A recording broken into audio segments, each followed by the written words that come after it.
Ustedes pueden leer eso. Las vírgenes, se refiere a las muchachas solteras, tampoco. Le aconsejo a los padres no meterlas en el matrimonio porque no van a tener tiempo. Y van a tener que estar ocupadas de otras cosas. Eso es lo que está en mente en el pensamiento de Pablo cuando él dice estas cosas. Ahora, ¿existe la convivencia de la época de Pablo?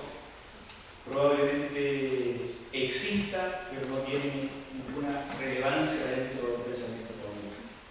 Ninguna relevancia. Nosotros tenemos que recordar que lo que nosotros llamamos matrimonio hoy día no existe en la época de Pablo. El rito social del chileno del siglo XXI no existe. El rito social del matrimonio de hoy, un registro civil, por ejemplo, este tipo de cosas se creó en la época de la Ilustración. La forma de casarse en la época de Pablo era otra. Entonces no tiene en mente nuestro conflicto. Tal vez aquí hay una buena pregunta para aplicar la discusión de hoy. Porque esto que le pasa a una persona, por ejemplo, mira, nosotros tenemos casos ya aquí, me salgo de lo académico, un poco pastoral. Hay personas que antes de llegar a Cristo tienen 3 o 4 matrimonios, la convivencia que hoy tienen hijos. Disolver esto para que solucionen el tema legal es imposible. Y a veces solucionar el tema legal es imposible. ¿Qué hacemos? Esto no existió en la época de Pablo. Nadie firmaba un registro civil de la época de Pablo. Aquello lo que nosotros le llamamos matrimonio, probablemente Pablo ni siquiera le llamaría matrimonio. No sé cómo le llamaría a esto de la firma en un registro civil. Capaz que le hubiera parecido una pérdida de tiempo, no sé. Pero para nosotros es muy relevante. Bueno, aquí hay una cuestión para la cual no hay respuesta bíblica y habría que crear una. A ustedes les va a parecer una herejía, queridos, no me juzguen, yo todavía soy pastor. ¿Qué hemos hecho nosotros? Dejamos de perseguir a la gente. Dejamos de perseguir. Les decimos bienvenido. Si tiene tiempo y puede resolver este asunto en algún momento, resuelva, que Dios lo bendiga. Si no puede, ¿qué vamos a hacer? Tienda hacia el ideal. Sea todo lo libre que pueda. Bueno, en nuestras iglesias no van a poder ser diáconos, por ejemplo. No van a poder ser pastores, pero tendemos hacia el ideal. No le prohibimos que adore con nosotros, no le prohibimos. Porque tendemos hacia el ideal sabiendo que este ideal ya no se pudo cumplir. Y no hay cómo, hay casos donde no hay cómo. Entonces, inconscientemente, porque yo no había escrito el libro todavía, esto se viene haciendo en las iglesias evangélicas hace muchos años. Porque intuitivamente sabemos que no podemos ser más papistas que el Papa. O sea, no podemos echar de la iglesia a aquellos a los que Dios está trayendo. Pero yo quiero insistir en que ese tema puntual no es tema de Pablo, no existía. Es un tema nuestro. Y para nosotros, siendo un conflicto, hay que buscar resolverlo yendo más allá del texto bíblico. Pero son soluciones comunitarias. O sea, eso tiene que resolverlo en iglesias locales, porque hay iglesias más sensibles a estas cosas que otras. Ustedes se sorprendieron que yo les dije que no se presentaban al Señor niños de madres solteras. Pero esto era una evidencia real en muchas iglesias. Y era terrible, no se bautizaban personas separadas. Sí.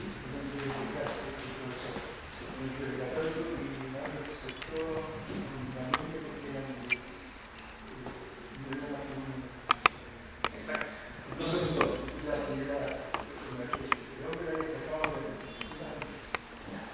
Y no se aceptaba. Sí, eso sí. Bueno, estoy tratando de entender el tema, ¿no?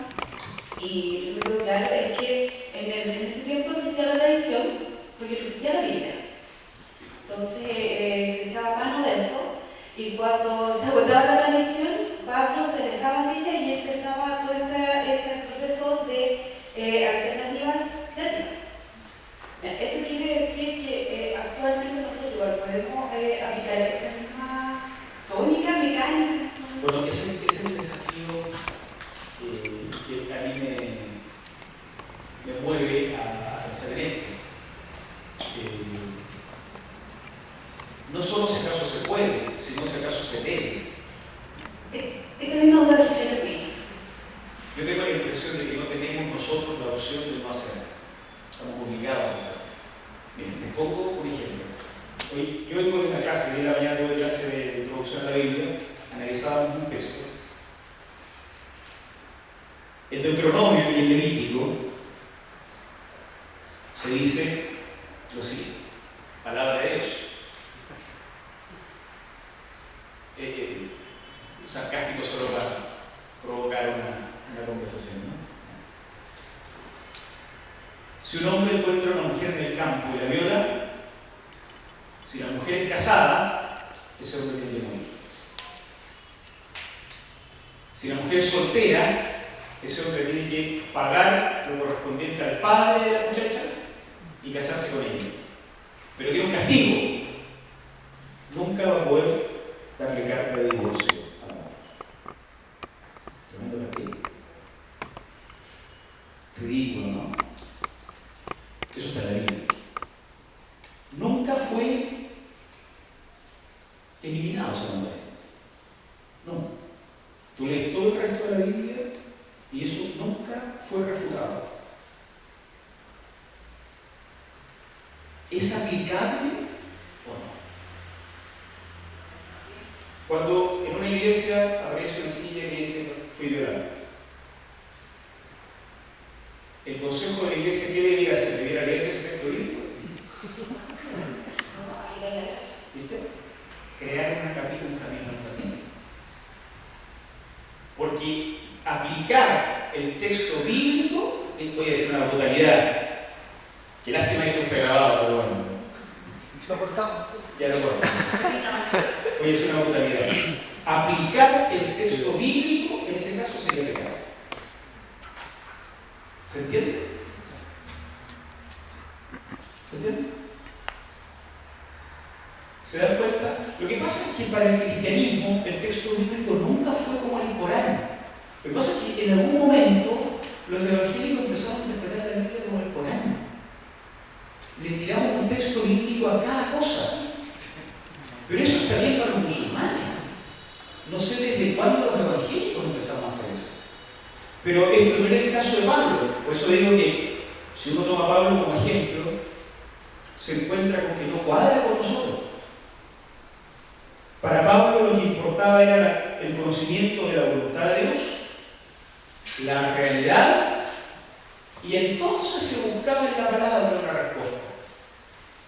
Si en la palabra que él conocía no había una respuesta, no intentaban recortar la realidad, porque eso es lo que parece que a veces uno quiere hacer, tratar de recortar la realidad para que cuadre con la Biblia. Entonces lo que hacía cuando no era posible es crear caminos. Ese caso, y perdónenme el ejemplo, pero un ejemplo de estos brutales que no se lo olvida nunca. El ejemplo de la violación es uno de los ejemplos donde la iglesia se separó de la Biblia hace mucho tiempo por una razón lógica. Porque ese mandamiento no cuadra con el espíritu de Cristo. Ahora ustedes dirán, eso es del Antiguo Testamento. Pero un ejemplo del Nuevo. Pablo dice, el esclavo sirva a su amo como al Señor. ¿O no? Jotulos, esclavo.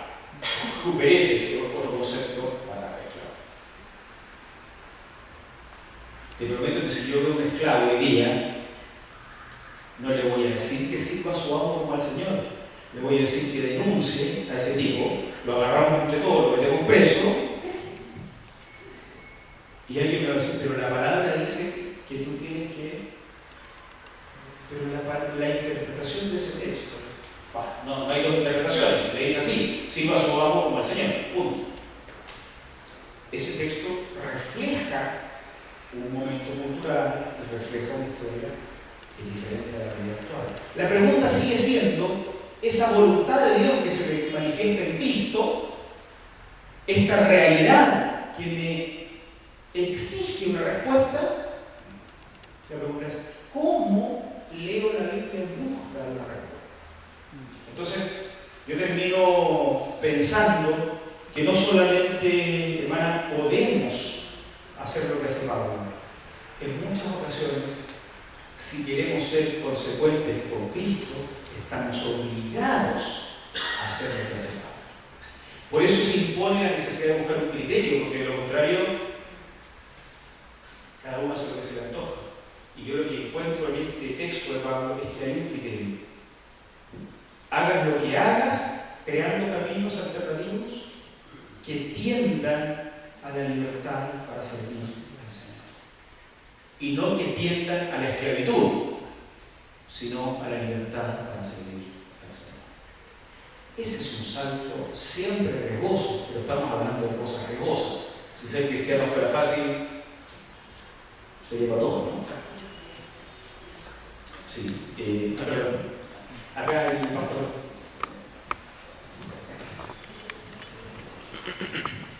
Bueno, yo creo que Pablo tiene toda la autoridad apostólica para hacer la afirmación que hace.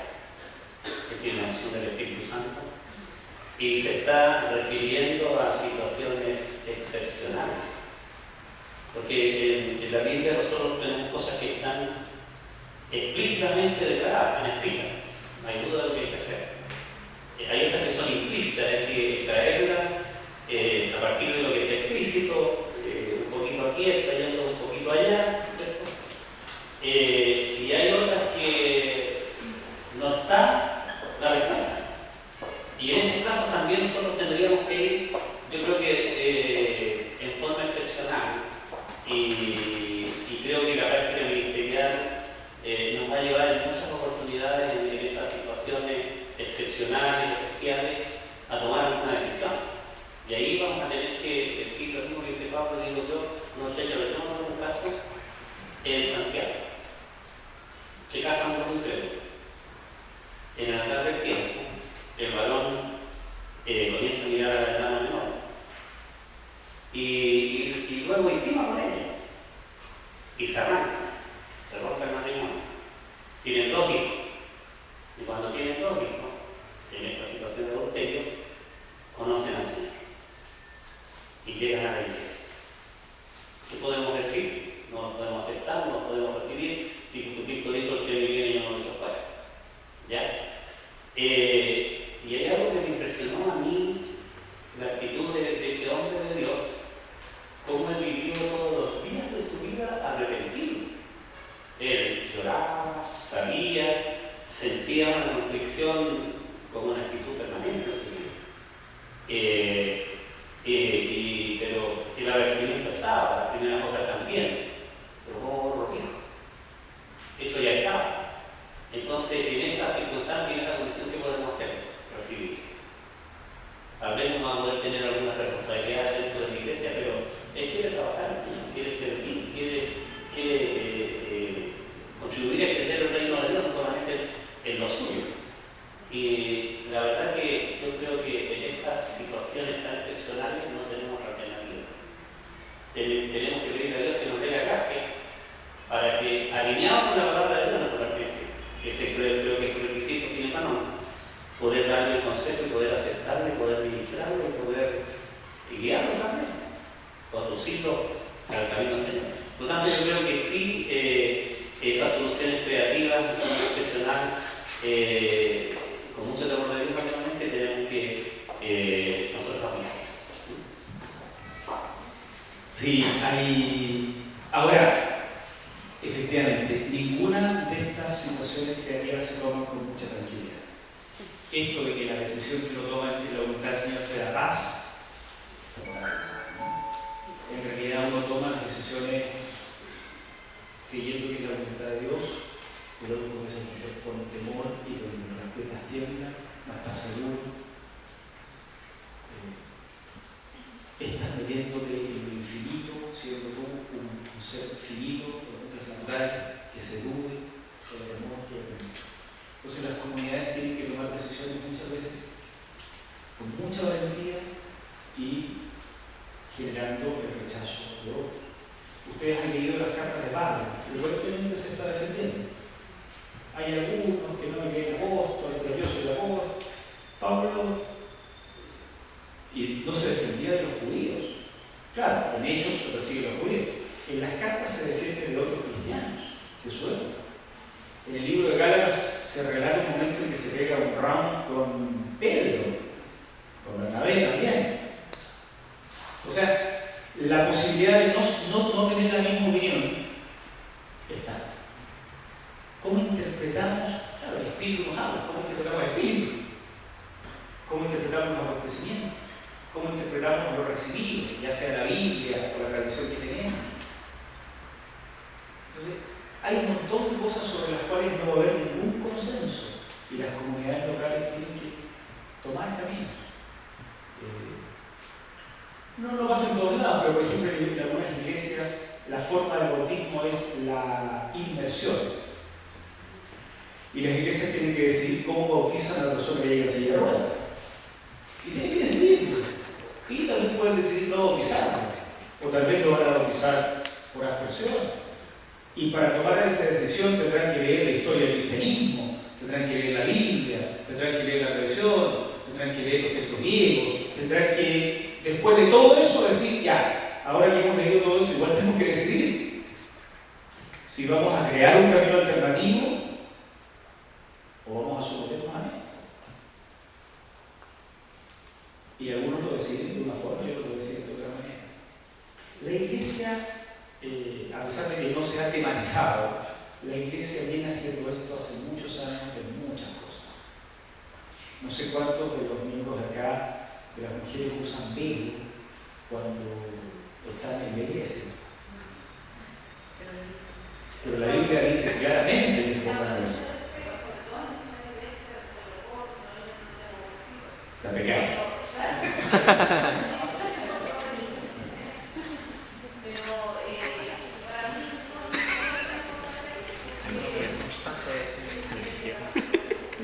Fíjense que hay la mujer que hay en la congregación, no sé si mejor ni me meto en eso porque hay muchas posiciones sobre eso. Claro, en la época de Pablo existía lo que se llama el código de funcionamiento de la sociedad, era el honor y la vergüenza. Esa era la moneda de cambio. Honor y vergüenza. Si un hombre era el que detenta el honor en la familia, ¿no? El padre de familia. Si un hombre era deshonrado, por ejemplo, porque uno de sus criados no lo saludó como tenía que saludarlo, ese hombre tenía la obligación social de vengarse. La venganza era la única manera de recuperar el honor. Si no recuperaba el honor, acarreaba la vergüenza para toda su familia y delante de toda su sociedad. O sea, la venganza tampoco era una opción. Por eso es que incluso en la Biblia, en el Antiguo Testamento, aparece la ciudad de refugio. Alguien tiene que morir, de todas maneras, el honor tiene que ser vengado. Tiene que ser vengado.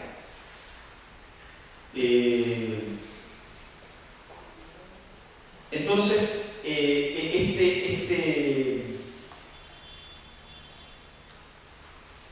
si una mujer se sale de su rol, provoca vergüenza. Y la vergüenza tiene que ser vengada para recuperar el honor. Una de las cuestiones que la sociedad determinaba como vergonzoso era una mujer hablando en la asamblea pública. Por ejemplo, política. Recuerden que la eclesía, la asamblea griega, era el espacio donde se discutía la política de la ciudad. Las mujeres no podían participar de eso. Entonces era muy mal visto. Hubo mujeres que se atrevieron a opinar política y eran consideradas mujeres poco femeninas, acarreando vergüenza para sus padres o maridos. La sociedad exigía venganza. Hay filósofos de la época que dicen, por ejemplo, precisamente la característica de la mujer de la época era que era fácil de desbordarse, descontrolarse, por eso ella no podía beber vino, porque se sospechaba que se descontrolaba rápidamente, no podía ir a actividades públicas con su marido, porque si se asistía a una actividad pública con su marido, se consideraba una mujer de mala vida o algo por el estilo, y ese marido terminaba deshonrado. Por el contrario, la característica del hombre era la inteligencia, la madurez. Una mujer que estudiara matemáticas era masculino. El comportamiento masculino de la hija de tal, porque opinó sobre el rey, por ejemplo. Por eso es que hay elementos culturales que el que no los estudia no logra descubrir lo pegado que está la cultura también en el texto bíblico. Y el pelo corto es eso, el pelo corto del pelo largo. La prohibición de que la mujer lleve pelo corto, o el mandato del velo, o que la mujer se caiga en la congregación, tiene que ver con lo que se aceptaba en el siglo I. El apóstol no quiere que la iglesia tenga mal testimonio ante la sociedad. Entonces le dice a la iglesia, oye, comportémonos decentemente. Pero la decencia en la época significaba eso. Uno podría preguntarse hoy si acaso es eso replicable. Yo tengo la impresión de que en el mundo universitario de hoy se consideraría indecente que a una mujer no la dejen hablar en la iglesia. Y eso debería preocuparnos a nosotros hoy día. La indecencia en la cual nosotros seguimos manteniendo nuestros vínculos hombre-mujer dentro de la iglesia. Indecencia en el sentido de que esto es inaceptable. Inaceptable. Bueno, pero es un tema. Pastor, Sí. otra pregunta. Con respecto a lo que Pablo siempre tiene la libertad del ser humano en sí para el servicio para Dios, la pregunta es, ¿cuál es ese servicio para Dios? Porque nosotros en la actualidad, nuestro contexto eclesiástico, ¿cierto? Cuando uno dice, ¿no estás sirviendo a Dios? ¿Qué significa? No estás tocando en la música, no eres líder de los jóvenes, etcétera, etcétera. Entonces, cuando vemos personas que llegan, como decía la hermana, matrimonios, o sea, parejas que no están casados legalmente, no participan de la cena, no participan de un liderazgo, esas personas son poco comprometidas porque saben que hay algo que le impide que la misma iglesia sea preocupada de que no se olviden que ustedes están en pecado, están mal. Si ustedes no se comprometen bien ustedes, no hacen las cosas legales, nunca van a poder servir a Dios. Entonces, ¿cuál es el servicio? Porque hay que hablar del servicio eclesiástico, pero ¿cuál es el servicio que Pablo habla ahí? Claro. Bueno, en el pensamiento de Pablo está incluido el servicio de la iglesia, pero la iglesia no es la estructura que conocemos hoy. La iglesia en la primera mitad del siglo I después de Cristo funcionaba como las cofradías de pescadores, de artesanos, de carpinteros. La iglesia se asoció imitando los modelos que conocían los integrantes de la iglesia. Después se estructuró siguiendo el modelo de la sinagoga, por eso tenían presbíteros, que eran los ancianos de la iglesia, que tenían la tarea pastoral de la iglesia, ¿no? Los pastores.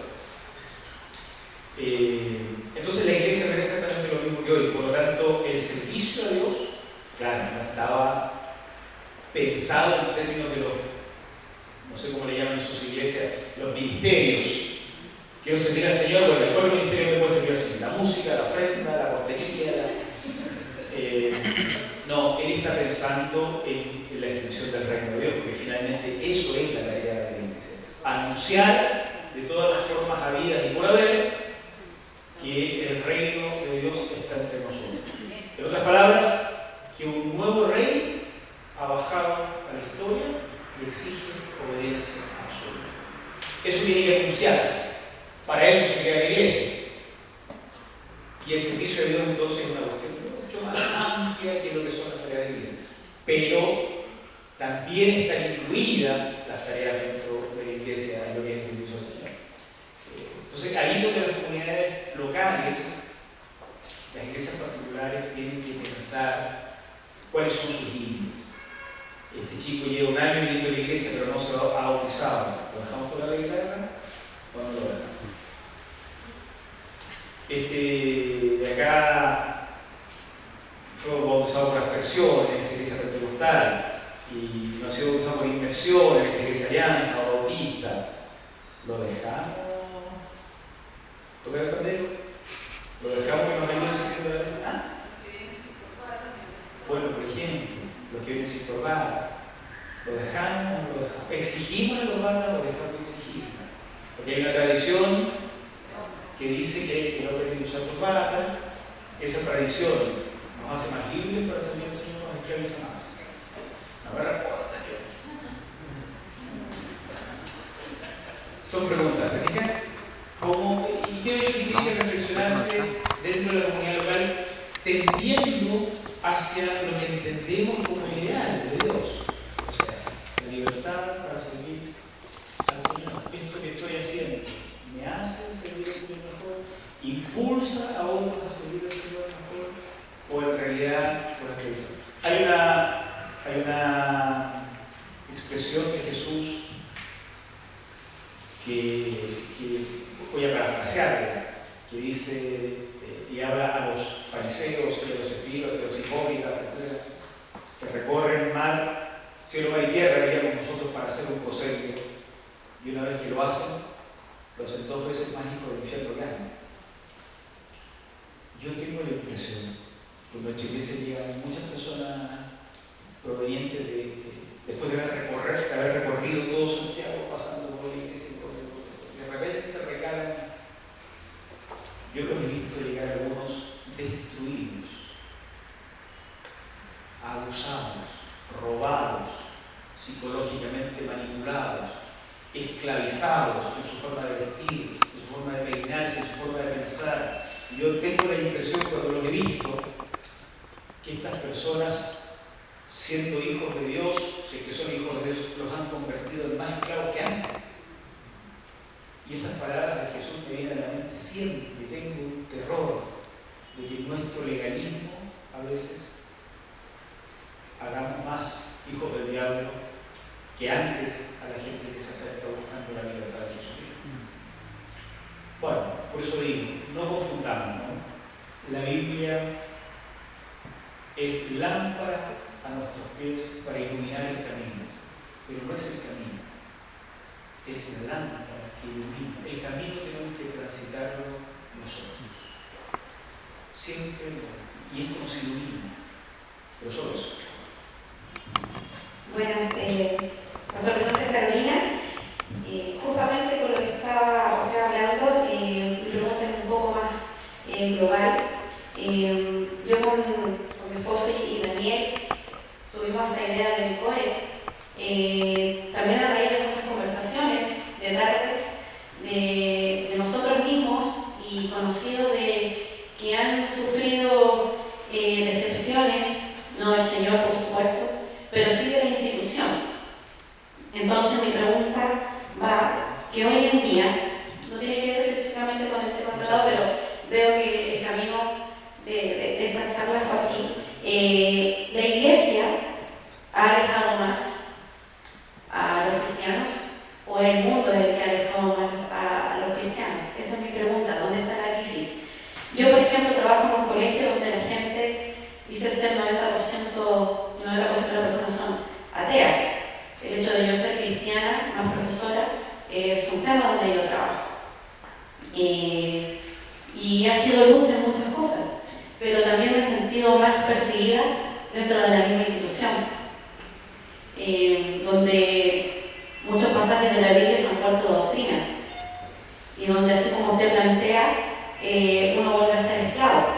Cuando yo recibí al Señor, y me sentí maravillosamente, yo creo que cada uno recuerda el día en que recibió al Señor, pero al pasar el tiempo y escuchar prédicas y de repente comentarios de hermanos, parece que uno se siente más esclavo que libre en el Señor. Entonces mi pregunta va, ¿la Iglesia ha alejado más